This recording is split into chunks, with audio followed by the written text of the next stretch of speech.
Salut, salut tout le monde.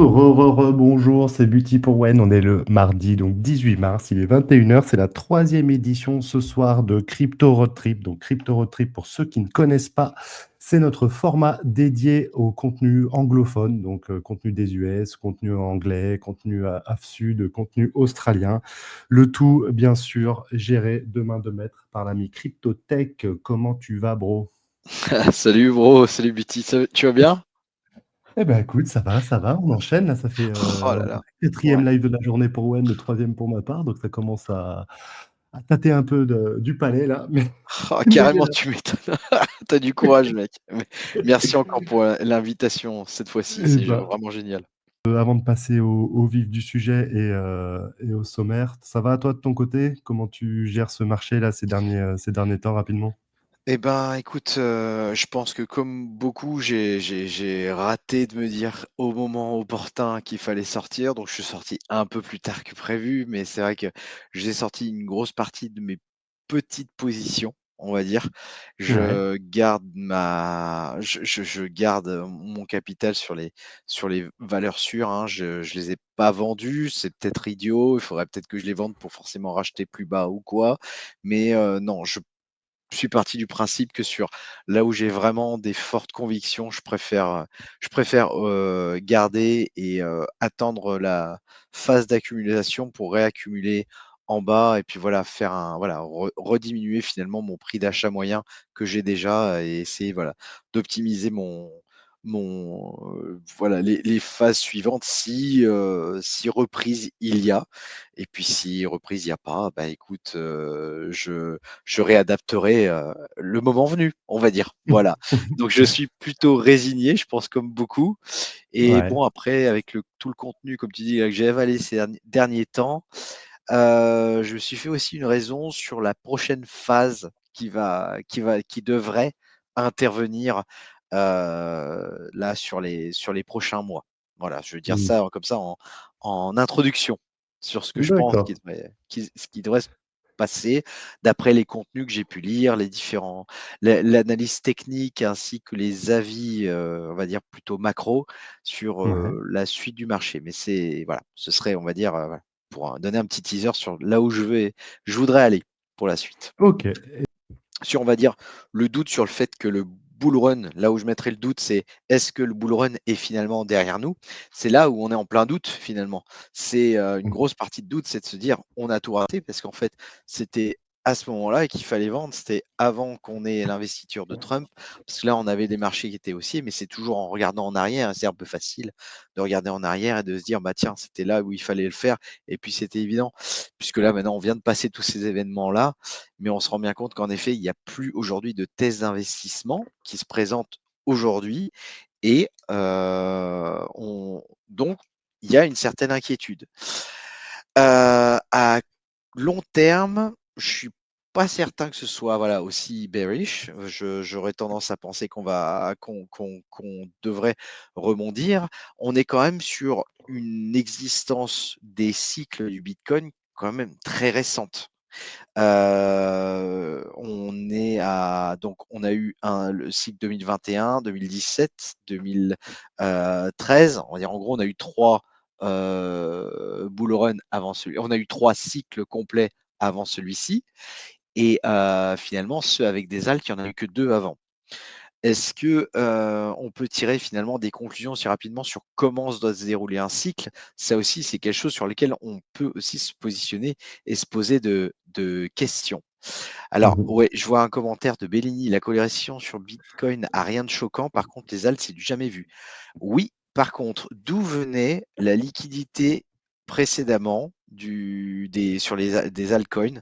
Bah, en fait, on vendait en général le Bitcoin pour acheter quelque chose de plus punchy finalement, de plus brillant, qui allait pouvoir faire plus de multiples une fois que le Bitcoin était arrivé à une certaine maturité dans le cycle, quoi. Mhm. Donc là, aujourd'hui, le Bitcoin n'est pas allé aux attentes encore, je pense, des investisseurs. Et au-delà de ça, comme on sait qu'aujourd'hui, c'est quelque chose de stratégique pour les États, et notamment les États-Unis, Très sincèrement, moi je vais le dire très sincèrement, à titre personnel, je ne vais pas vendre un seul satoshi. Je vois pas pourquoi je le ferais. Donc il y a Ouais, beaucoup de je pense qu'il y a beaucoup de personnes aussi dans ce qui auparavant vendaient du bitcoin pour acheter peut-être de l'Ethereum ou acheter du Cardano ou des choses comme ça sur les cycles précédents, qui ne le feront pas parce que simplement c'est ultra précieux. C'est ouais, ultra précieux. Et on va donc aujourd'hui, pour obtenir de la liquidité, sur les altcoins, bah, en fait, il faut, je pense, plus un narratif qui devrait le pousser. Voilà. ouais. Alors du coup, je vais juste reprendre sur sur les divergences de points de vue. Donc là, moi, c'est Helio Trades et Virtual Bacon qui sont 2 gros influenceurs. Alors déjà, je vais vous en premier point, je vais vous montrer donc Helio Trades, c'est ce gars. Donc voilà, si vous voulez récupérer son YouTube, voilà, Elliot Trades, quasiment 700 000 abonnés. C'est un personnage très influent sur la crypto aux États-Unis. Il est au courant de beaucoup de projets. C'est le créateur de, hum, de Gaming United Superverse. Hein, voilà, c'est pour ceux qui connaissent Mmh. Superverse. Donc, il est co-créateur, pardon, de Superverse. Donc évidemment, très bullish sur ce token-là. Il le dit, hein, très, très ouvertement, hein, que voilà, il a des tokens, voilà, toutes les positions qu'il a, il les dévoile. Donc, bon, voilà, il est assez transparent là-dessus, sur le fait que son projet, donc Superverse, donc je suis depuis assez longtemps à titre personnel, c'est donc lié au gaming. Donc l'idée, c'est plutôt d'avoir une espèce lui, il aimerait pouvoir créer donc faire de son projet, faire du token Sculptor, la monnaie interchangeable entre différents jeux, dans le gaming. Voilà, c'est l'intérêt Mmh, de d'accord. Superverse et de Gaming United. Donc quand il y a un gros projet qui va se lancer un gros jeu qui veut se lancer en Web3, il est forcément il est approché par Superverse et Superverse arrive à nouer des partenariats avec tout un tas de très gros noms. Là, il y a donc un jeu qui s'appelle Off the Grid qui a fait parler de lui. Donc, il y a eu un partenariat. Il y a un partenariat avec Gaming United. Voilà, tout ce qui va sortir, tous les projets, tous les jeux, voilà, de grosses, enfin les grosses machines de jeux Web3 qui vont sortir passent sous les radars de Superverse et Superverse arrive toujours à aller voilà, à arriver à avoir sa diffusion. Donc lui, c'est alors Helio Trades aussi, donc au-delà de son projet Superverse, il fait régulièrement, donc il intervient régulièrement sur sa chaîne YouTube et c'est quelqu'un qui a appelé le retournement du marché en mars 2023 en fait. Il y a eu un événement en mars 2023, il y a une banque, je ne sais plus, je crois que c'est Citizen Capital, je crois qu'elle s'appelle, une banque aux États-Unis en, qui était en défaut de paiement et la Fed a couru pour assister cette banque pour qu'elle ne s'écroule pas. Et en fait, donc là, Helio 13 avait fait publier la vidéo dès le lendemain. Il avait dit si la Fed fait ça en même temps qu'elle fait donc du quantitative tightening, donc et qu'elle hausse les taux, quantitative tightening, ça veut dire qu'elle vend ses réserves en différentes, bah, en fait, c'est différentes pas réserves stratégiques parce qu'on va faire le parallèle avec le Bitcoin et c'est pas du tout le cas. C'est différents actifs. Voilà, tout ce Mmh. que la Fed elle peut avoir en actifs quand elle fait du tightening, bah, en fait, elle les vend pour assouplir en fait la politique monétaire et contrebalancer les taux d'intérêt qui sont en train de monter. Donc c'est surtout sur la période, on va dire 2023. Donc là, il y a eu une toute petite phase où les banques qui n'arrivaient pas à être payées ont été sauvées par la Fed. Et donc là, ça a été le grand pivot de Helio Trades. Et c'est là qu'Helio Trades a dit, les gars, vous pouvez y aller à partir de mars 2023. Je me souviens très bien, en tout cas, de cette vidéo-là. Il avait dit, vous pouvez y Mmh. aller, vous pouvez commencer à réinvestir. On entre dans la nouvelle phase et là, voilà, on se prépare pour le prochain bull run. Donc là, il a été toujours bullish jusqu'à très récemment. Et là, en fait, il nous fait un espèce de petit coup de calgon et ça me fait peur parce que, enfin, moi, à titre personnel, ça me fait peur quand je vois ce type qui est un petit peu inquiet sur le marché parce que j'aurais pas cru. Je vous ai mis les sous-titres en anglais pour que vous puissiez voir, bon, vite, rapidement le ton parce que je sais pas si vous entendrez en même temps la vidéo. Moi, vous pourrez lire et je vais vous faire la traduction en live. Du coup. c'est la chose qu'on n'attendait pas. Le l'événement, le signe noir, donc l'événement, catastrophique pour nous, ça a été Trump. Voilà, clairement pour lui le Black Swan, ce qu'on appelle le Black Swan Event, donc en anglais c'est le donc un Black Swan, c'est un signe, hein, le mauvais signe ou le vilain petit canard, bah, finalement c'est Trump, hein. Celui qu'on attendait comme notre sauveur, bah, finalement c'est Trump. Voilà. J'adore la coupe de cheveux en tout cas. Et la dernière fois qu'on a eu le Black Swan, c'est le dernier, alors la traduction est mauvaise, hein, bear, ça s'écrit pas comme ça, mais ça se prononce comme ça, le dernier bear market. Voilà, donc c'est très rapidement ce qu'il a mentionné. Ah bah voilà, elle est juste là. Bah d'ailleurs, le crypto total market cap, finalement, c'était dans sa vidéo. Et ça tombe bien, c'est lui ce que je voulais vous montrer, ce que je voulais dire tout à l'heure donc à notre ami qui nous disait que c'était un problème de projet. Comme vous voyez là, aujourd'hui, en total market cap, donc là, c'est très clairement bien illustré. En total market cap, on est en dessous, voilà, du pic de 2021. Ça, c'est normalement un niveau sur un bull run actuel qu'on ne devrait pas connaître. On ne devrait pas redescendre à des niveaux aussi bas, en fait. Et c'est ça Ouais. qui est très inquiétant, finalement, pour la suite. Voilà. Donc là, il est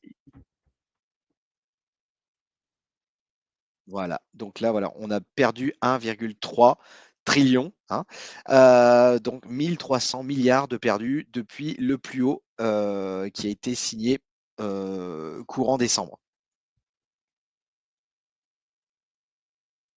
Donc si vous voyez le changement de market cap et si vous voyez la voilà, à en fait, à quoi nous fait penser là, la price action qu'on est en train de vivre ici? À quoi elle nous fait penser? Et là, voilà.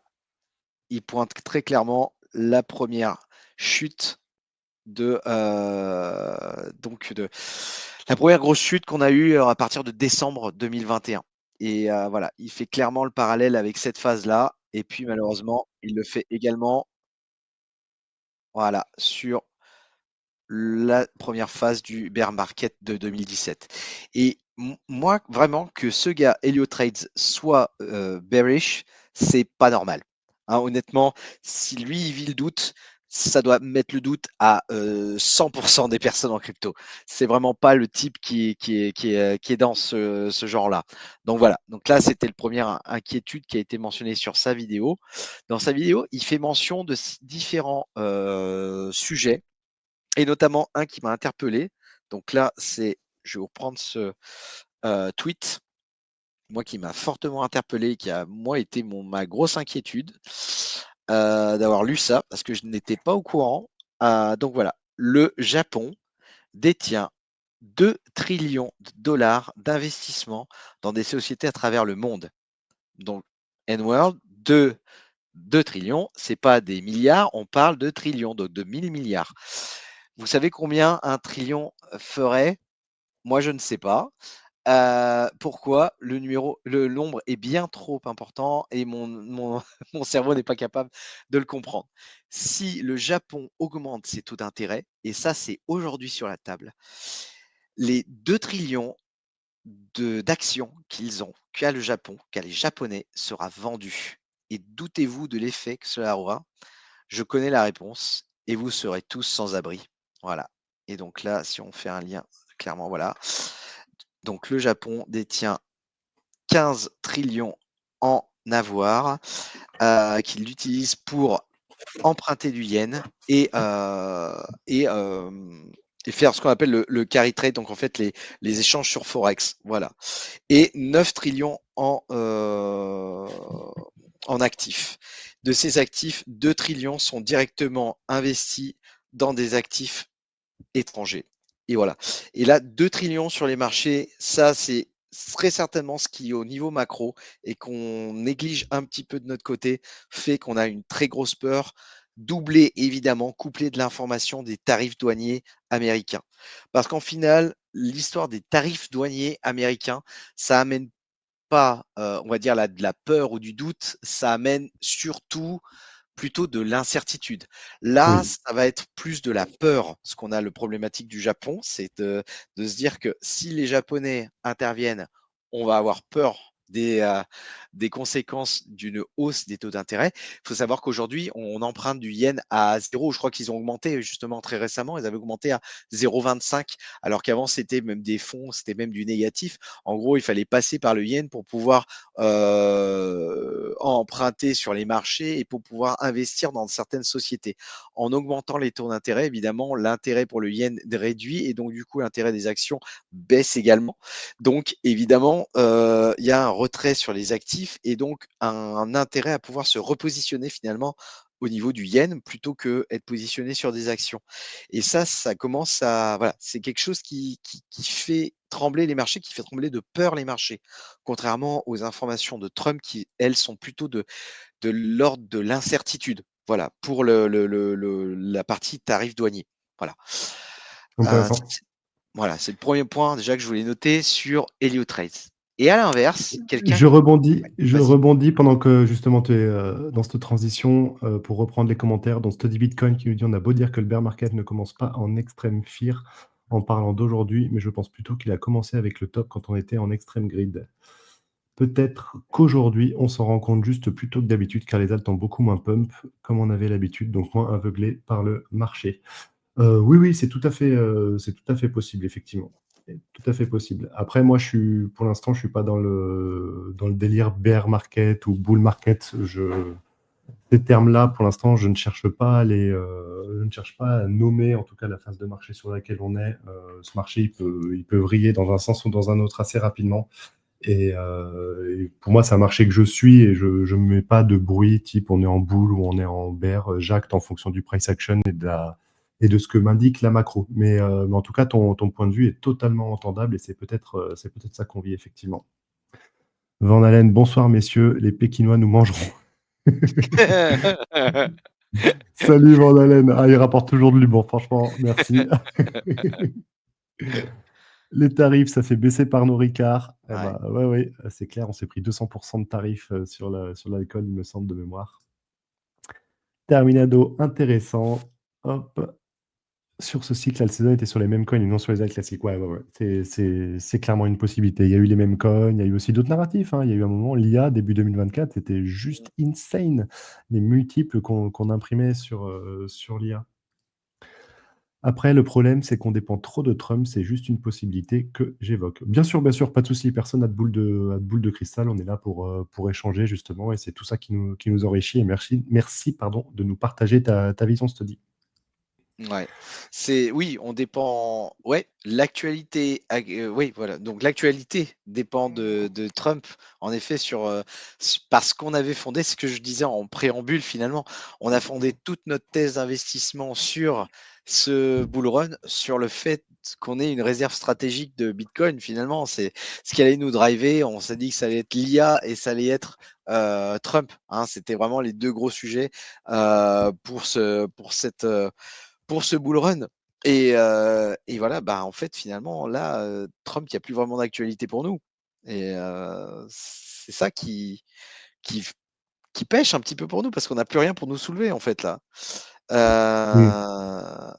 T'as eu un commentaire, là, du coup. Ilan qui nous Ouais. dit: «Je ne sais plus quand j'ai découvert Wen, mais j'apprécie beaucoup vos lives, les gars». Eh ben, écoute, ça nous touche beaucoup ce que tu dis. Merci à toi et merci de ta fidélité et de ton soutien. J'espère que, bah, comme Ilan, que ça vous plaît. On essaye d'aborder plein de thématiques différentes, d'aborder cet écosystème sur plein d'angles différents, que ce soit le trading, le on-chain, les low cap, etc. Et voilà, on essaye de ne pas avoir d'école, entre guillemets, et d'essayer de vous offrir un contenu le plus varié et qualitatif possible. Et si tu le perçois, ça nous fait super plaisir. Merci beaucoup, Ilan. Terminado, le bull run est derrière nous, les crypto IA ont fait leur run, beaucoup ont acheté au moment des élections US. C'est clairement une possibilité. Mhm. Bellini qui nous dit le gold en forme, une raison. Oui, Ouais, ouais, ouais, oui, effectivement. oui. La Il y raison, en elle est a. simple. Elle est très simple. Ah, pardon, vas-y, tu voulais répondre peut-être? Non, non, non, bah vas-y, justement, Ok. c'est intéressant. Et je trouve que, ouais, regarder la charte du gold, c'est très intéressant, ouais. Ouais. Alors, donc là, donc l'or, si je sais pas quel âge tu as, je sais pas si tu as des boomers autour de toi, mais tu leur demandes quelle est la valeur refuge. Bah, tout le monde va te dire, c'est l'or. Donc en fait, si tout le monde investit aujourd'hui dans l'or, c'est parce qu'ils ont peur. Donc, on est en plein dans la théorie aujourd'hui de l'investissement qu'on a, c'est qu'on a peur sur les marchés, on a une phase de doute, on a une phase d'incertitude, et ben on a du FUD, et ben on a l'or qui monte. Voilà. Donc c'est aussi simple que ça. Pourquoi aujourd'hui l'or monte aussi bien?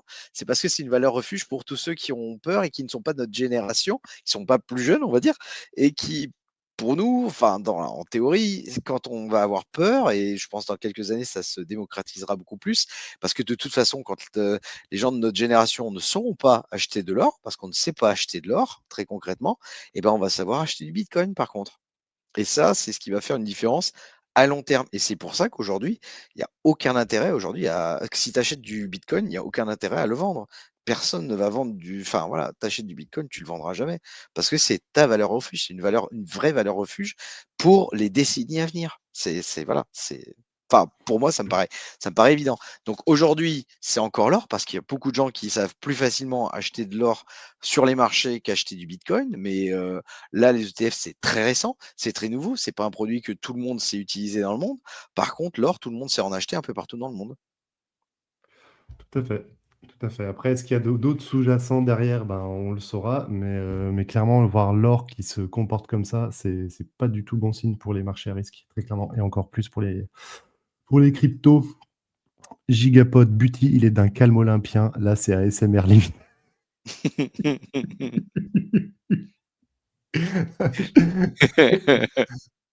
J'en ai une qui dort pas loin, c'est pour ça. J'essaye de calmer un petit peu la voix et aussi parce que je suis un peu mort, j'avoue. Ça fait Ah 4 ouais, une heures de grosse live journée quand même. aujourd'hui.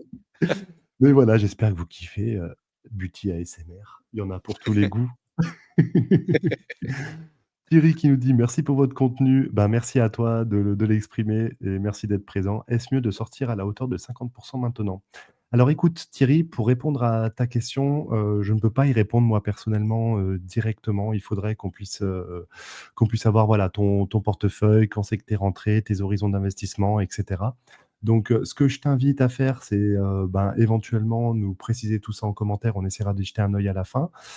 Ou alors tu nous envoies un message privé sur Wen et toutes les semaines, on analyse les portefeuilles en live avec Bifresh, si tu connais et bah, qui ne connaît pas Bifresh en même temps. Et du coup, on analyse les portefeuilles en live de personnes. Donc soit tu nous le pushes en privé, en MP, soit tu vas dans le Telegram et on a un channel spécial dans lequel tu as un formulaire où tu pourras, déposer enfin nous remplir certains champs et du coup nous déposer ton portefeuille qu'on étudiera avec grand plaisir, Thierry. Bellini, je comprends bien pourquoi l'or a baissé en 2022. Je comprends bien, mais pourquoi l'or a baissé en 2022 et monte autant depuis 2024? Bah, c'est une question de contexte. Quand le contexte, est favorable avec une macro un peu, lisible, dans un contexte macro qui est bon et des taux d'intérêt qui sont pas énormes et cetera, bah, les gens se désexposent de l'or pour aller parce qu'ils pensent qu'il va avoir cherché plus de performance sur les actifs risqués. Mais en 2024, bah, tu es sur une macro incertaine, donc les gens ont «peur» entre guillemets, pas peur, mais en tout cas ont des craintes, manque de vision sur le moyen terme et du coup, ben, dans ces cas-là, oui, j'ai pas envie d'acheter un shitcoin, j'ai plus envie d'acheter de l'or. Donc je pense que ça dépend du contexte macro et du sentiment global du marché. Si c'est juste par peur et monte autant en 2024 si c'est juste par peur. Non, 2022 en tout cas ne me paraissait pas plus incertain, après Ah, on c'est n'avait parce pas qu'il dit ça par rapport à la guerre en Ukraine, je pense. oui, oui, oui, je pense. Mais il y avait pas disons qu'il y avait un certain consensus sur la manière dont ça allait se gérer, alors que si on parle juste de ce conflit, hein, parce qu'il y en a eu d'autres qui ont Mmh. repopé, hein, enfin qui sont devenus encore plus prégnants depuis. Aujourd'hui, bah, tu as un président qui est un peu, pas brutal, on va dire, mais qui est très pushy dans ses déclarations et qui du coup génère de l'incertitude parce que, bah, il peut s'amender du jour au lendemain, il peut faire des dingueries du jour au lendemain et du coup ça déclenche une incertitude qu'on n'avait pas forcément avant. Bah, l'histoire des tarifs douaniers, quoi, c'est clairement là, on est sur l'incertitude. On n'est pas sur le doute, on est sur l'incertitude avec les tarifs douaniers. Pourquoi? Mmh. Parce que tous les 2 jours, il y a une annonce sur: «On a mis les tarifs douaniers en place avec le Mexique». 2 jours après, on les enlève. 2 jours après, on va peut-être les remettre au 1er avril. Dans une semaine, on réétudiera la question après qu'on se soit mis autour de la table. En fait, aujourd'hui, alors ça justement, alors c'est dans la suite de la vidéo que je vous ai parlé d'Elliot Trades et il en parle très bien. Aujourd'hui, en fait, c'est simplement, c'est comme Trump, on le sait, c'est un négociateur à la base, c'est un homme d'affaires, hein. Donc, il utilise les leviers qu'il a pour pouvoir mener ses négociations pour arriver à là où il veut arriver. Concrètement, donc il met en place des menaces sur les tarifs douaniers et donc quand, son interlocuteur lui répond, comme il souhaite l'entendre, bah, en fait, il fait baisser la menace sur le tarif douanier. Après donc, et ben, finalement, ça se traduit pas vraiment par les actions qui s'attendaient, donc il réappuie sur le curseur tarif douanier. Il fait en fait que en permanence appuyer dessus, éteindre, appuyer, éteindre, appuyer, éteindre et ça, c'est vrai qu'on peut se dire: «Mais alors du coup, il le sait qu'il va casser les marchés».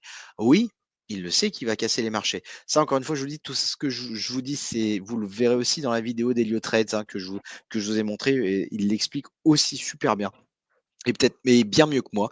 C'est que très sincèrement, ce qui se passe, c'est que Trump veut casser le marché, traditionnel des actions parce que le dollar est un peu trop fort aujourd'hui et il a toujours dit que en revenant au pouvoir, il souhaiterait que le dollar soit un peu plus faible et en cassant le marché des actions, quelque part, il met la pression encore plus sur une éventualité, de crise et d'instabilité. Donc ce qui fait que ça ne rassure pas les investisseurs, on sont au courant de la manœuvre, connaissent la manœuvre depuis des années, donc se retirent et vont sur des valeurs refuges et vont sur quoi? Sur l'or.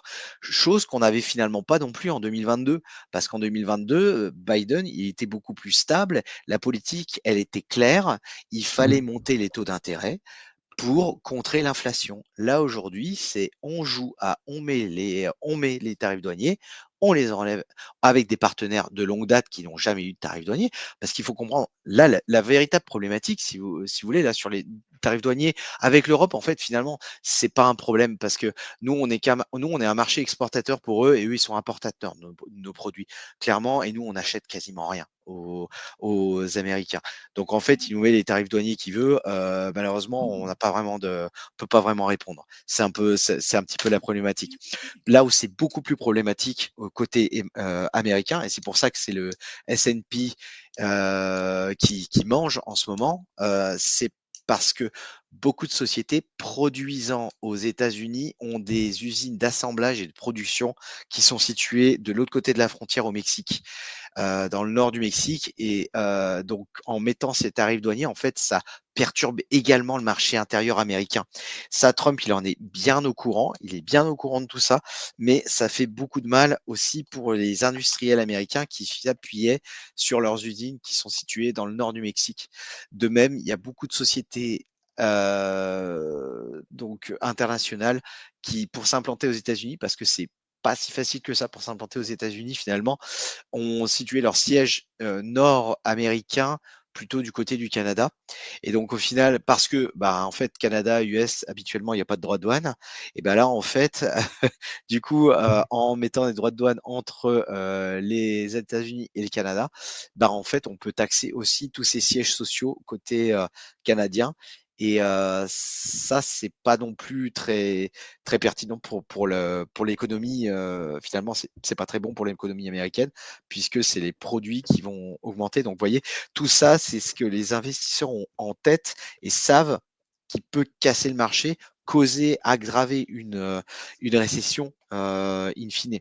Parce que voilà, c'est tout ça qui va se jouer par rapport aux droits de douane. C'est pas nous, côté européen, en fait. Nous, on n'est pas le marché qui l'intéresse et il nous les met et quelque part, il nous met ces droits de douane et quelque part, je dis pas qu'il a raison, mais c'est quand même, on est quand même le premier. Enfin voilà, on est un marché exportateur pour lui. On n'est pas un marché. Voilà, il n'a pas besoin de nous pour produire. Donc c'est totalement cohérent qu'il augmente les droits de douane avec notre marché. Ça l'est moins avec le Mexique et le Canada. Et c'est ça qui cause la véritable incertitude. OK. Bah, très bien résumé. J'espère que ça répond en tout cas à ta question, Bénigne. Hop, je reprends les commentaires. Tac. Donc, Terminado qui nous signale, et à juste titre, qu'Alpax Gold, hein, qui est une crypto qui est adossée pardon, à l'or. Ouais, tout à fait. Ça peut être un moyen de s'exposer à l'or sans sortir des cryptos. Moi, c'était une manière que j'avais de rotate mes gains sur le dernier cycle sans passer par le fiat et pour s'exposer à l'or. Donc, tu fais bien de le mentionner. Et merci pour votre boulot. Et ben écoute, merci pour tes commentaires, ta présence et Merci à ta toi, ouais. fidélité. C'est super sympa. Thierry, donc c'est bon, il a reçu le message pour son wallet. Bah écoute, avec plaisir, Thierry, il n'y a pas de problème. Vix qui nous dit: «Salut les gars, merci pour votre contenu, c'est super intéressant. Merci beaucoup.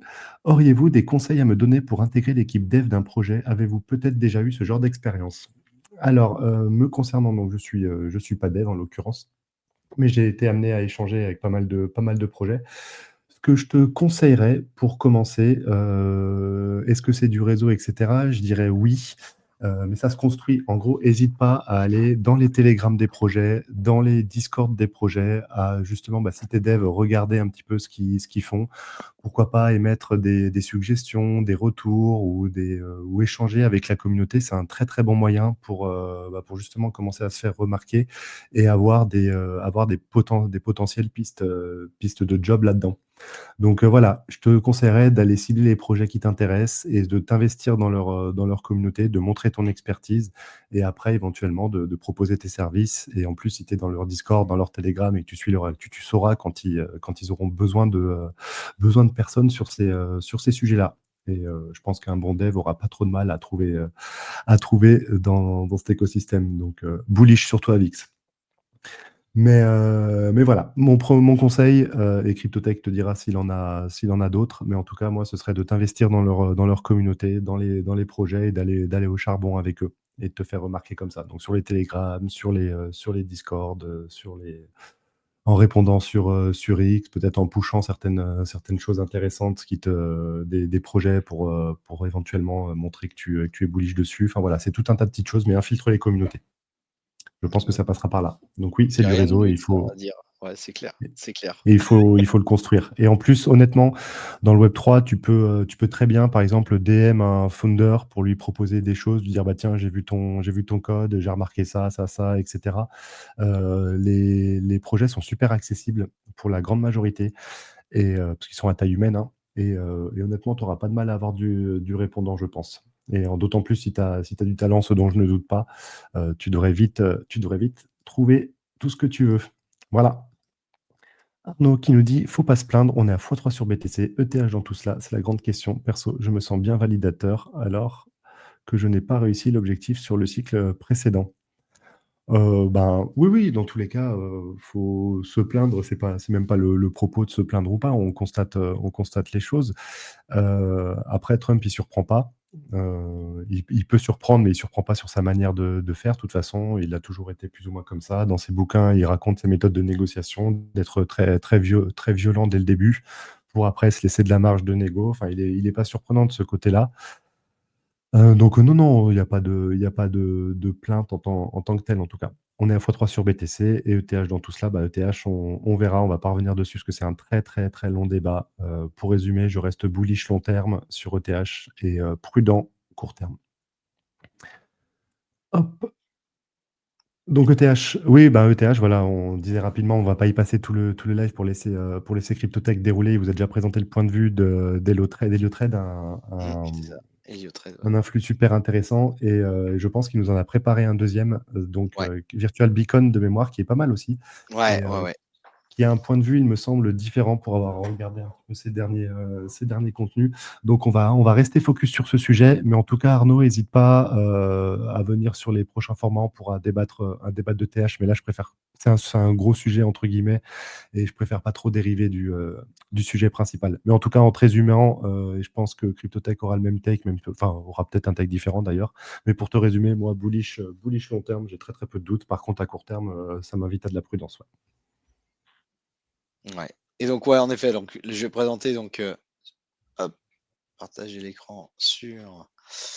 Donc là, vous Mince. avez eu un premier retour d'Heliotrade, Ouais, qui est quelqu'un de reconnu. Donc pour lui, bah, on est cooked entre guillemets, c'est-à-dire qu'on est, c'est ça, on est en bear market. Et là, du coup, CryptoTech vous a déniché un autre influx qui est très bon aussi, c'est ça. dont il va vous parler et qui a un take différent. C'est Virtual Bacon. Vous voyez mon écran là ou pas? Ouais, ouais, ouais, on voit ton écran. Ouais, Allô? Ouais? Ouais, c'est bon? OK, OK, OK. ouais, nickel. Zut, le truc, je l'ai quitté. Ah si, non, mais c'était par là, ici. Et au lieu Donc de lui, il diffuser la fait vidéo, au parallèle. pire, tu résumes direct le truc pour les ceux qui Ouais, ne suivent pas d'accord, comme OK, toi, c'est OK, sûr. OK. Bah, alors vraiment pour résumer, lui sur la ce que dit Denis, en fait, lui, c'est qu'on est, on a s donc on est en retard par rapport à la liquidité. On a toujours quelques semaines de retard par rapport à la liquidité, des marchés. Donc c'est ce qu'ils appellent, le M2 Money Supply, hein. C'est un indicateur qui s'appelle le M2 Money Supply. Je l'ai repéré ici, voilà. Il est On peut le trouver ici. Là, vous allez le voir donc simplement sur le graphique. Donc, en gros, le Global Money Supply est en train de monter. Et là, le Bitcoin, en fait, finalement, il a fini la montée précédente de son côté. En fait, en gros, là, quand on était ici sur le Money Supply, nous, le Bitcoin l'a ressenti que le 30 décembre. Et là, on a une nouvelle hausse de la Money Supply alors que le Bitcoin redescend et suit simplement cette trajectoire qui est là. Donc, en fait, il est en train de nous dire qu'on a quelques semaines de retard par rapport à ce M2 Money Supply. Et donc, en fait, là, on est en train de descendre, que le marché va à un moment trouver un bottom et qu'on s'approche de ce bottom et que le moment du bottom devrait correspondre avec un moment clé pour lui, c'est le moment où la Fed va faire son pivot finalement. Alors, pas un pivot sur la baisse des taux d'intérêt, parce qu'a priori, la volonté de Jérôme Powell, qui est le dernier contre-pouvoir américain, on va dire plus ou moins, puisque Trump a à peu près tous les pouvoirs, sauf celui de la Fed, qui est indépendante. La volonté de Jérôme Powell, c'est dans tous les cas de ne pas changer la doctrine et donc de maintenir des taux d'intérêt élevés tant que l'inflation est supérieure à 2%. Et là, on a vu encore, on a eu les chiffres, les derniers chiffres de l'inflation, on est à 2,8, donc on reste sur une inflation, donc année sur année, hein, donc 2,8, on reste sur une inflation qui n'est pas maîtrisée au sens que l'entend Jérôme Powell. Donc le pivot qui pourrait arriver par la Fed, ce serait pas à court terme ou même à moyen terme sur les taux d'intérêt. Par contre, c'est en effet ce que je parlais tout à l'heure, le quantitative tightening, c'est-à-dire que à force de vendre des actifs, la Fed américaine, pour soutenir le dollar, ne va plus avoir de la possibilité de le faire. Donc, elle va pas forcément pouvoir rentrer dans la phase qui était du bull run précédent du easing, parce qu'en fait, là, on va pousser, si on fait du easing, on va pousser la planche à billets. Par contre, elle va peut-être se trouver à un moment de décision où elle va être sur une phase neutre par rapport à ses décisions sur le tightening et sur le easing. Et en fait, ça va être vu et un signal de pivot pour les investisseurs. C'est de se dire, OK, Powell a lâché, Powell ne peut pas faire de leasing, donc s'il ne peut pas faire du quantitative easing, le fait qu'il lâche le tightening, ça veut dire qu'il laisse les politiques de Trump permettre la baisse du dollar. Et en baissant le dollar, du coup, on va réinjecter du dollar un peu partout dans le monde et on va pouvoir racheter derrière, on va pouvoir racheter des actions, on va pouvoir racheter des actifs et notamment de l'ETF Bitcoin. Parce qu'en fait, finalement aussi, aujourd'hui, il faut quand même qu'on se le dise, contrairement au cycle précédent, le Bitcoin, ainsi que Ethereum, finalement, est intégré au marché global aujourd'hui. Donc, même si on sait que Ethereum, ça en effet, ça fait plutôt un flop, l'ETF Ethereum est pas aussi génial que ce qu'on voit sur le Bitcoin, mais normal parce que l'utilité et la perception n'est finalement pas la même. Bah, en fait, aujourd'hui, le Bitcoin mange aussi beaucoup la baisse du S&P 500. Hein, c'est ça aussi qui fait qu'on a cette baisse aussi sur le Bitcoin. Et in fine, à partir du moment où la Fed aura fait son pivot, que le dollar se sera détendu, là, on devrait avoir une phase un peu plus propice à l'investissement. Et ça, c'est quelque chose de vu donc à partir de juin, puisqu'il y aura un meeting FOMC sur juin. Et c'est là où Denis établit que, à la lecture des minutes du minute of meeting du mois de janvier du FOMC, clairement, c'est là où les véritables questions sur un changement de politique vont se poser. C'est au mois de juin et ce sera pas avant. Donc concrètement, on devrait avoir une longue phase de, soit de baisse et on espère qu'on a trouvé un bottom la semaine dernière.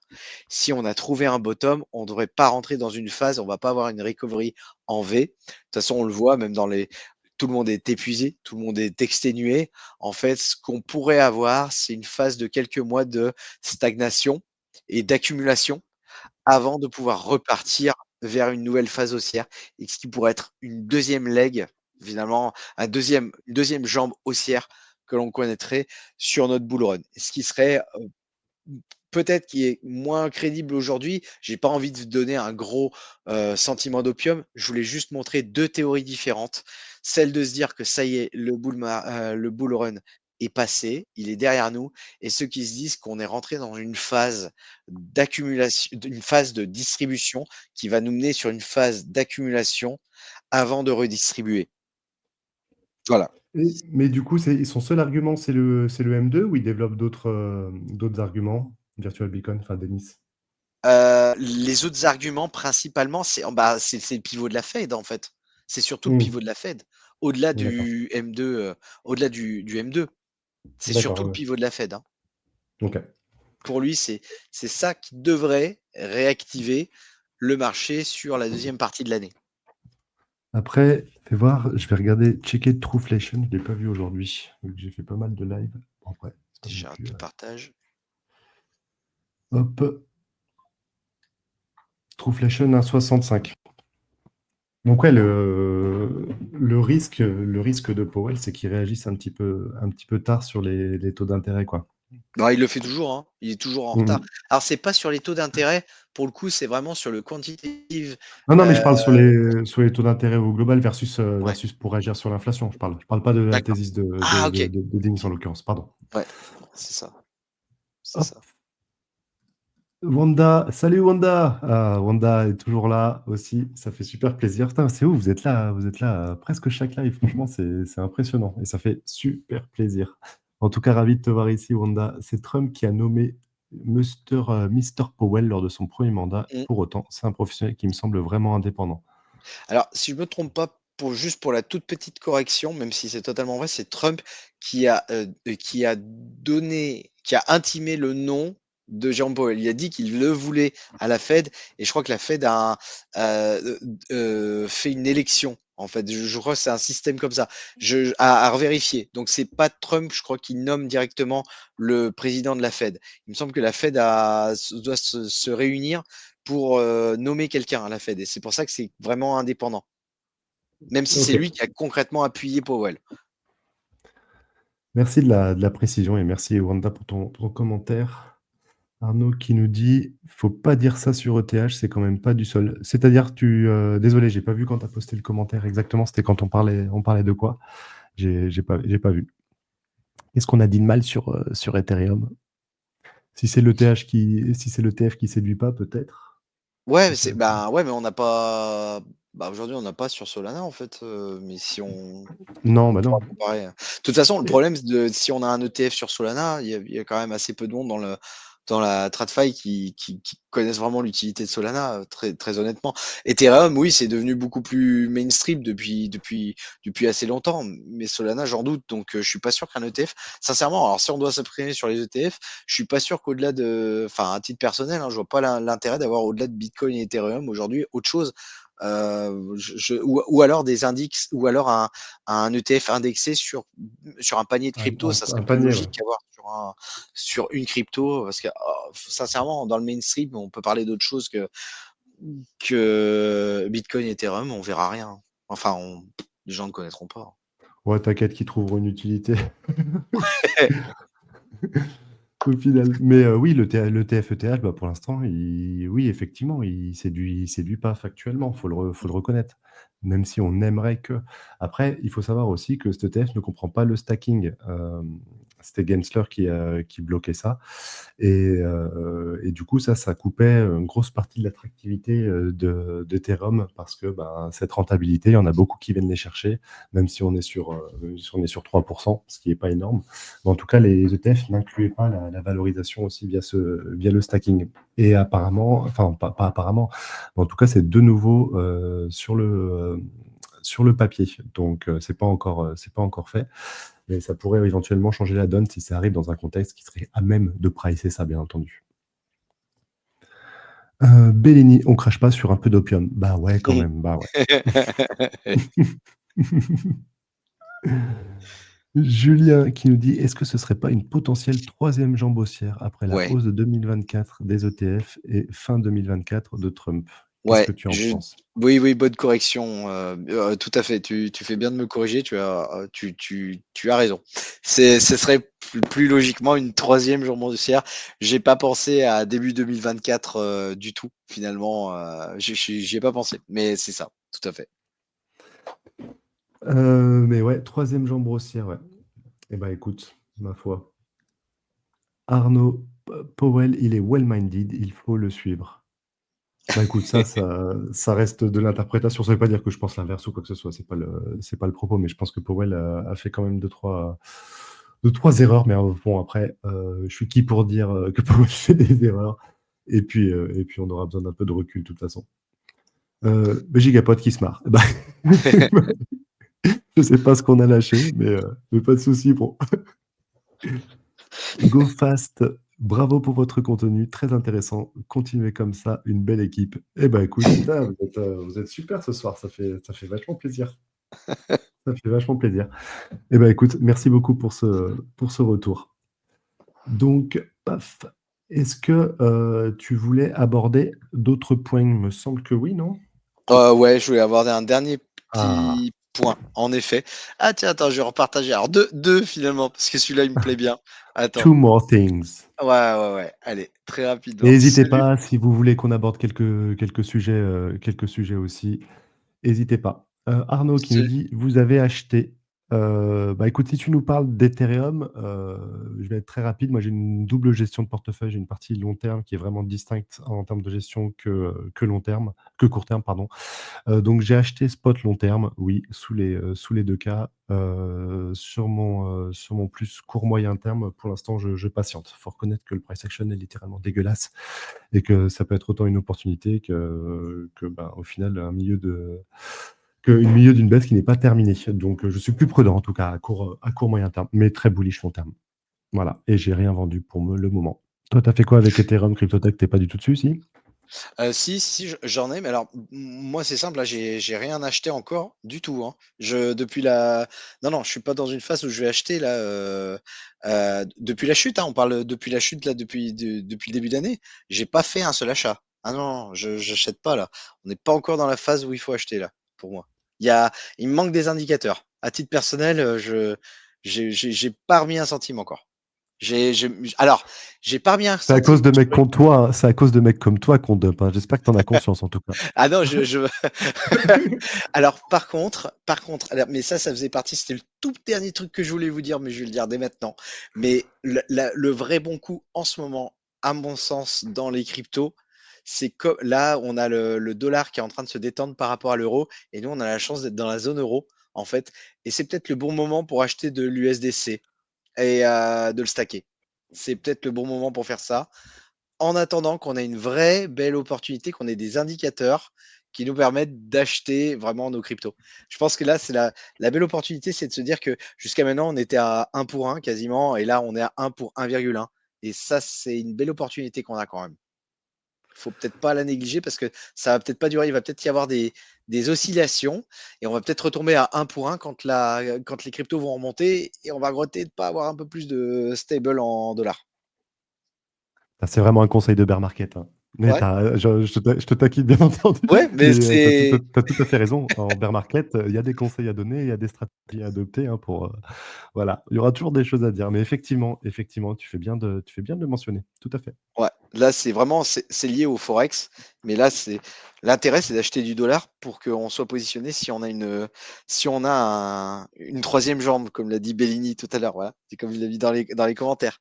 Si on a le green dildo là qui nous pousse là, celui-là, et bah du coup, ouais, on sera content d'avoir nos dollars pour pouvoir tout de suite les injecter et pas avoir à faire nos conversions sur un moment Ouais. qui serait pas propice.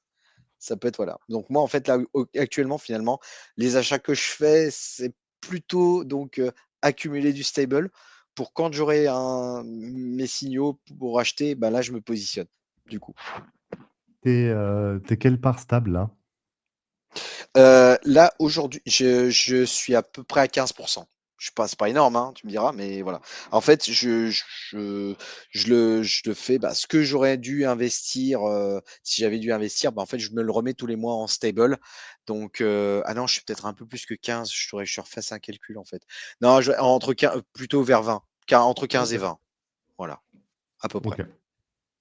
J'ai vendu les plus petites et j'accumule. J'ai gardé ma part sur les plus grosses. Et là, j'accumule. Voilà, tous les mois, je remets en, en stablecoin. En attendant que d'avoir mes petits signaux qui me permettront d'acheter sur les cryptos qui m'intéressent. Voilà. OK. Hop. Donc, je sais pas si on voit mon écran. Alors attends, je te raffiche, tac, Ah, et après je reprends vos commentaires. Hop, voilà. allez. Très important. Voilà. Moi, j'avais mis en signé, j'étais content de moi, et j'ai dit, je vais le diffuser pour tout le monde. On va peut-être avoir un live. Est-ce qu'il peut le faire en live sur Wen? Ce serait marrant, non? Alors on va essayer de le caler en WEN, mais il va peut-être le faire sur le Squazzard direct, je sais pas, je sais pas. On va essayer de vous choper l'exclu parce que les gars, regardez le nombre d'impressions sur ce post. Voilà.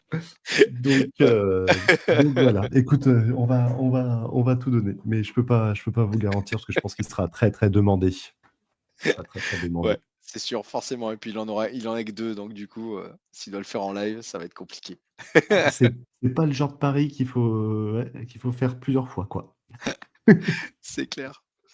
Alors, donc, le dernier point, la dernière vidéo, en fait, c'est justement donc là, ce qui viendrait peut-être combler la théorie et la thèse de Virtual Bacon pour nous laisser un peu d'opium sur une troisième jambe haussière.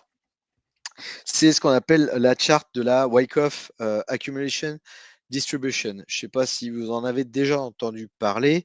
Là, concrètement, elle la résume assez bien, Miles, dans cette vidéo, sur comment fonctionne la Wyckoff Distribution et Accumulation. En fait, on est sur une phase de descente, nous, voilà. Donc, on est en train de descendre et en général, on va attendre un bottom et en fait, quand on aura une phase de bottom, normalement, on va avoir une espèce de phase d'accumulation qui va donc on va avoir vraiment du sideline et un truc super super chiant et super ennuyeux. Ça va être, mortel et potentiellement, si on a trouvé un bottom la semaine dernière sur Bitcoin, on peut espérer rentrer sur une phase de Wyckoff Accumulation Distribution. La chart, je vous la montre, elle ressemble à ça. Donc, vous vivez d'abord une grosse phase de descente et vous allez vraiment trouver ici votre premier bottom, on va dire. Vous allez avoir une première phase de hausse. Vous allez avoir un petit peu donc là du sideline, du side trading et après on va chuter en dessous de notre bottom pour faire donc un fake out. Le fake out va rebondir rapidement en forme de V et va revenir chercher, on va dire, cet ATH local avant de redescendre, revenir taper plus bas encore que notre bottom qu'on s'était fixé ici. Et là, quand on aura une recovery qui va taper sur l'ancien bottom, plus ou moins, là, on va clairement voir la naissance, donc là, voilà, la naissance d'une grosse phase haussière. Et ça, c'est une phase haussière qui est très violente. En fait, quand on a la Wyckoff Accumulation Distribution, c'est un schéma donc de manipulation des marchés, on va dire. Ça, c'est créé par la manipulation des marchés pour permettre aux baleines d'accumuler dans des ranges très basses. Voilà. Donc ça, c'est, on va dire, une autre petite partie d'opium. C'est si on commence à voir quelque chose qui se dessine comme ça sur les prochains mois, ça peut, voilà, ça peut nous laisser croire et nous laisser penser qu'on aura une troisième jambe haussière. Mais Voilà. selon lui, on en est où sur Selon ce lui, là, schéma? on est en train justement de trouver un bottom. Soit on l'a trouvé la semaine dernière. Là, on est encore trop tôt parce qu'on est encore sur les phases de descente. Et justement, si on va un peu plus loin d'ailleurs dans la vidéo, il le montre, il y a que quelques charts qui sont en train de montrer des signes de recovery.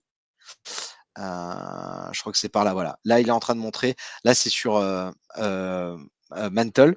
Donc là, il Ouais, montre qu'on a maintenant, ouais. trouvé un bottom. Là, on est en train sur Mantle d'avoir peut-être cette première phase. Il faudra voir le comportement par la suite.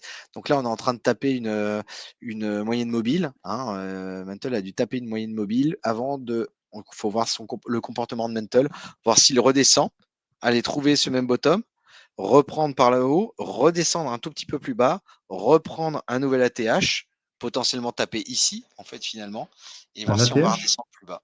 Un ATH local, pardon. Ah OK, ouais. Voilà, Ouais, voilà, ouais, un local. une Donc, résistance. Oui, c'est une taper cette résistance. résistance. Voilà, c'est ça, OK. exactement. Voilà.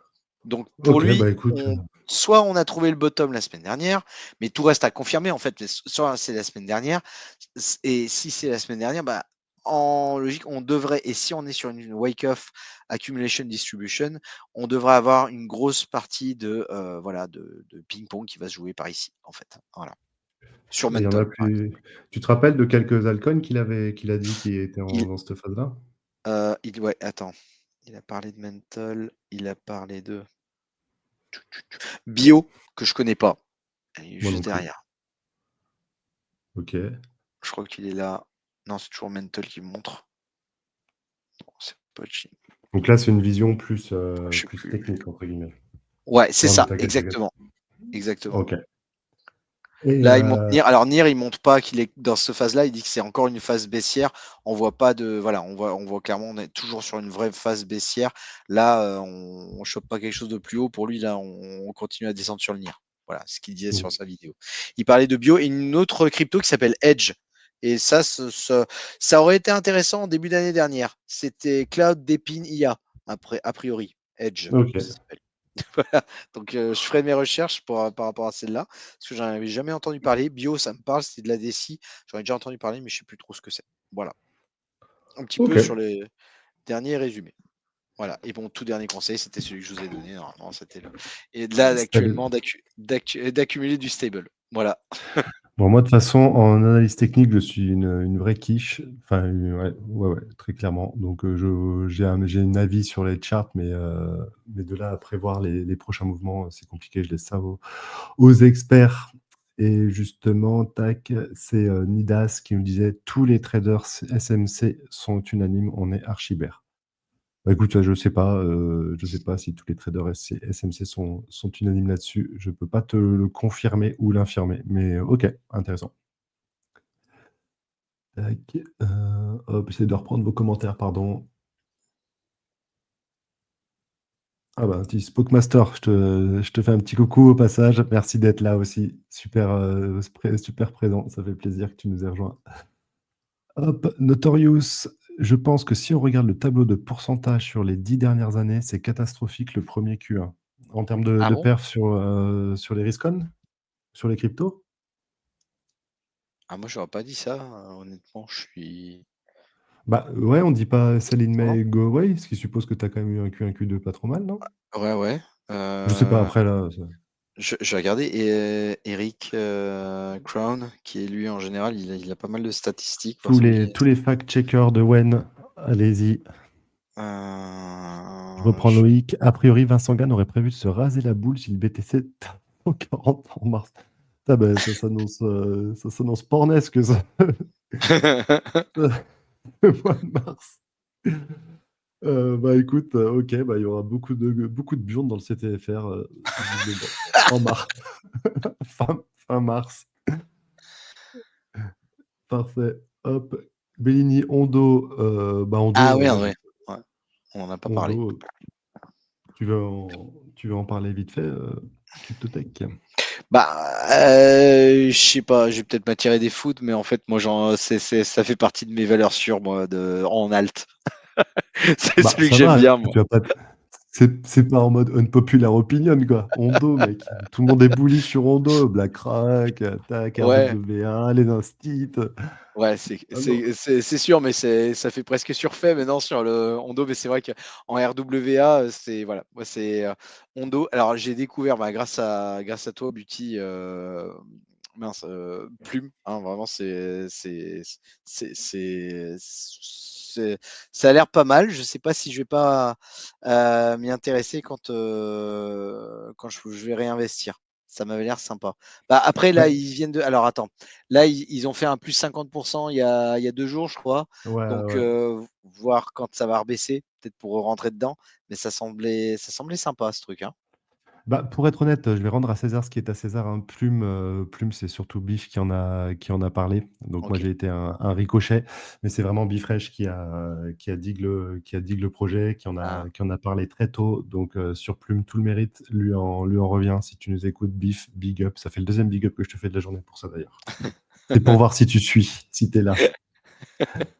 Attends, et je Hop, regarde Hondo en même temps la chart, moi alors ouais.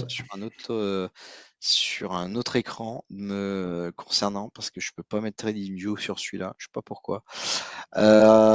Hondo, bah, typiquement alors moi, je me suis créé un petit indicateur, maison, heu, à une époque en fait où bah, alors vers le début de ChatGPT quand c'est devenu, voilà, quand ça s'est ouvert, je me suis dit: «Tiens, je vais me créer un indicateur maison» et il est enfin moi je l'adore, il marche super bien. C'est, un mix d'un indicateur qui s'appelle Supertrend et un mix avec un average true range et en fait, quand, les 2 indicateurs basculent au rouge et ça, j'aurais dû le faire sur les hauts time frame, donc sur le semainier ou sur le, journalier. En gros, quand les 2 indicateurs sont rouges, franchement, faut vraiment le prendre comme un signal de vente. Sauf s'il y a pas de volume. S'il y a pas de volume, que tu as du rouge rouge et qu'on est toujours sur un truc, plat pendant je sais pas combien de temps, en gros, ça vaut rien. Mais quand c'est sur une période de volatilité et que tu as un rouge rouge, bah, en fait, il faut vendre et pour le coup, il y avait eu un rouge rouge sur Hondo, le premier vrai rouge-rouge qui était intéressant, c'était le 27 décembre qu'il est tombé. Et Ouais, il y a Bellini qui nous dit on voit pas l'écran, mais tu nous montres rien là, hein. ouais, je suis désolé. Non, mais en fait, ouais, je peux pas sur cet écran-là. Attends. Non, mais je peux même pas avec. J'aurais même pas cet indicateur-là. Donc en gros, il nous dit quoi ton indicateur du coup? En gros, l'indicateur, là, aujourd'hui, il dit qu'on est loin encore de la phase d'achat. Voilà. Donc Ok. là, on est sur un rouge-vert, donc ça sert à rien. Rouge-vert, on touche pas. Voilà, il n'y a rien à faire pour l'instant. Quand on passera en vert-vert, éventuellement, Bellini, rajoute-moi et je te ferai un DM et je te dirai c'est bon, je suis en vert-vert sur mon indicateur. Parce qu'en effet, je le surveille également. Donc voilà, Hondo, je surveille pour en racheter. Donc, mais là, il n'y a pas encore de signal.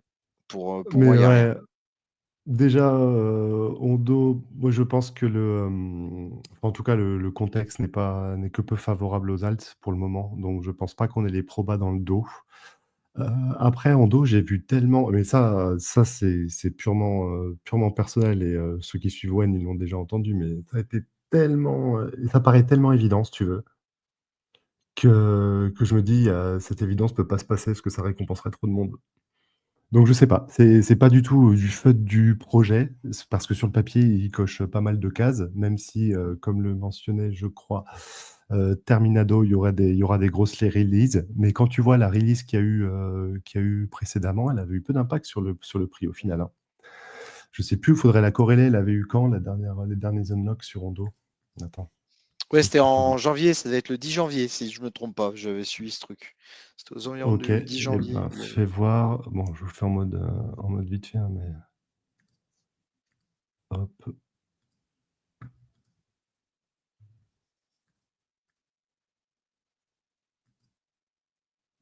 Hondo, quand Ah, tu 18, vois 18, 18 janvier, pardon. 18 janvier, bah, regarde, tu vois, la release, elle a eu là. Et donc après, de toute façon, ces releases, quand elles sont connues, je pense pas qu'à la date de la release, ça dump. Parce que ça se price à l'avance. Donc, je pense qu'il y en a pas mal qui vendent avant. Ça peut être d'ailleurs, la release de janvier, quand on regarde le price action avant, Est-ce qu'il y a un lien? Je ne sais pas, hein, je ne veux pas aller pas faire de l'analyse de comptoir non plus. Mais les releases, elles sont anticipées. Elles sont anticipées et du coup, elles sont pricées aussi. Donc c'est pas parce qu'il y a une release que le prix va forcément baisser. Par contre, à l'approche d'une release, potentiellement, faut être vigilant, quoi. Après, j'ai plus exactement le nombre de tokens qui sont libérés. J'ai pas la tokenomics par cœur. Tu as peut-être plus d'infos, toi, Cryptotech? Ah, combien va être libéré? C'est ça? Ouais, qu'est-ce qui reste comme unlocks? Ah, putain, j'ai quitté la page. Non, Ah, je l'ai frérot. pas en tête, honnêtement. Prochaine, ah bah si, là, c'est là. Si tant est que les renseignements sont exacts, c'est 2026. La prochaine unlock. Là, elle était pas mal quand même. Ouais, elle nous a fait mal, ouais. Ouais, bah, il y a Ah 25% de la là, supply qui, elle qui fait repart. Bam. ouais, ouais, ouais. Ah, ouais, enfin, elle a fait mal, elle a fait peur, en fait. Parce que comme le dit Terminado, en effet, alors si c'était dans ce message où tu disais que ça a été divisé par 2, ouais, un mois avant, bah ouais, parce que ouais, tout le monde a eu peur de cet unlock, en fait. C'est pas l'unlock, en fait, qui a provoqué ça, c'est la C'est peur le de détenir un pricing. actif Quand, qui va chuter, hein. Ouais. quand l'info est connue, elle est pricée en amont. Mmh. Et là, elle était connue, c'est pas une info d'insider, hein, tout le monde le savait, hein. Tout le monde le savait. Donc, ouais, moi, pour Rondo, voilà, c'est con, mais pour l'instant, déjà, je suis pas exposé RWA. Je suis assez peu exposé sur les alts. En tout cas, je me diversifie pas. Parce qu'en ce moment, les alts, ben, ça pue en tout cas, et j'ai pas de signe bah, je vois pas des gros catalyseurs qui peuvent péter, hors ben, un truc imprévisible. Mais après, je peux pas fonder mes thèses d'investissement dans l'attente d'un truc imprévisible. Après, on est limite dans la religion ou dans le Mmh. casino, c'est selon. Mais voilà. Donc, rationnellement, pour l'instant, j'ai pas de raison d'être bullish sur les alts à court terme. Donc après, je vous dis ça, je peux réviser mon jugement dans une semaine ou après le FOMC, hein, de toute façon. Mais après, voilà, gérer votre. Donc, il y a Bellini qui est plutôt bullish dessus et Terminado qui, Ah, euh, parce qu'il qui nous parlait de Tao indique. aussi. Il parlait de Tao. Il dit Tao aussi évident que Hondo. C'est les seuls alts que j'ai pas peur de hold. Bah, en fait, ouais, je te rejoins un peu là-dessus. Avec Sui. Moi, je rajouterais Sui avec. C'est tout. Ah, voilà. Bah ouais, ouais, Tao, par contre, ouais, il fait partie de très relativement, mais il est rentré dans mon portefeuille long terme. Donc, il y a une partie de mes Tao que je stack tranquillement et que je laisse travailler. Et il y a une autre partie que je gère de manière plus dynamique. Donc, après, chacun sa gestion de portefeuille, hein. Mais Tao, je peux le holder sans souci, ouais. Pour pas mal de raisons sur lesquelles qu'on a eu l'occasion d'évoquer pas mal de fois. Hop, Terminado, et après on va clôturer tout doux. Ça fait 1 heure et demie, tu vois, Cryptotech, ça passe vite, hein. Ah, putain, carrément, ouais. C'est clair. Et là, ça fera 3 gros lives pour ma part Oh aujourd'hui, 4 putain, sur ouais, je suis Wen. Je désolé. peux... Non, mais non, Ça t'excuses peut pas. faire Moi, plus court. je passe des bons moments. C'est intéressant d'échanger avec toi. C'est intéressant d'échanger aussi avec vous tous là, qui êtes présents. Merci au passage. Terminado, sachant que beaucoup de particuliers sont déçus de la performance des alts sur ce bull run, est-ce que vous allez vous replacer sur ces alts durant le bear market? Alors, oui, oui. Désolé, je sais que tu avais reposé la question. My bad. Tu l'avais reformulée plus haut. Donc, bien joué de l'avoir reposé, Terminado.